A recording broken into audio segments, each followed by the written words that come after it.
உத்தரப்பிரதேச மாநிலம் வாரணாசியில் காசி கங்கை நதிக்கரையில் அமைந்துள்ள காசி விஸ்வநாதர் கோயில் இந்துக்களின் மிக முக்கியமான புனித தலங்களில் ஒன்றாகும். வரலாறு: இக்கோயில் பல நூற்றாண்டுகள் பழமையானது. 11ஆம் நூற்றாண்டில் ஹரிச்சந்திர மன்னர் இந்த கோயிலை புதுப்பித்ததாக கூறப்படுகிறது. இடிப்பு மற்றும் மீட்டுருவாக்கம்: வரலாற்றில் பல முறை இக்கோயில் படையெடுப்பாளர்களால் சேதப்படுத்தப்பட்டது.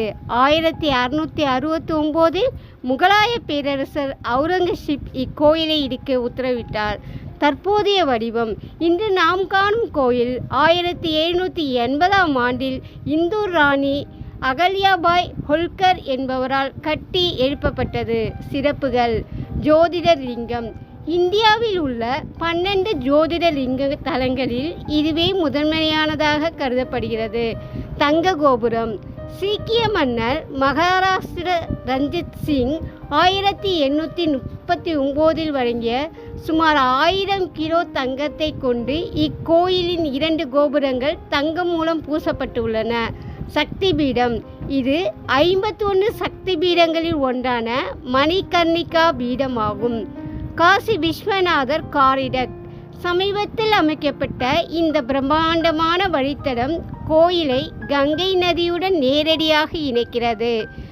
அதிசயங்கள் மற்றும் நம்பிக்கைகள்: ஞானவாயி கிணறு: கோயில் வளாகத்தில் உள்ள இந்த கிணற்றில்தான் படையெடுப்பின் போது மூலவர் லிங்கத்தை பாதுகாப்பதற்காக அர்ச்சகர் குதித்ததாக கூறப்படுகிறது.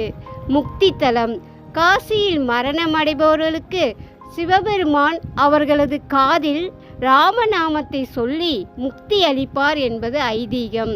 கங்கை நதி: இங்கு கங்கை நதி வடக்கை நோக்கி பாய்வது ஒரு சிறப்பம்சமாகும். காசி விஸ்வநாதர் கோயில் அதிகாலை முதல் நள்ளிரவு வரை திறந்திருக்கும்.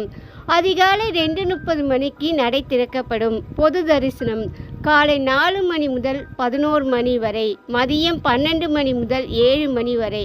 இரவு சப்தரிஷி ஆரத்திக்கு பிறகு இரவு 9 மணி வரை தரிசனம் செய்யலாம். நடை சாத்தப்படும் நேரம்: இரவு 11 மணிக்கு கோயில் நடை சாத்தப்படும்.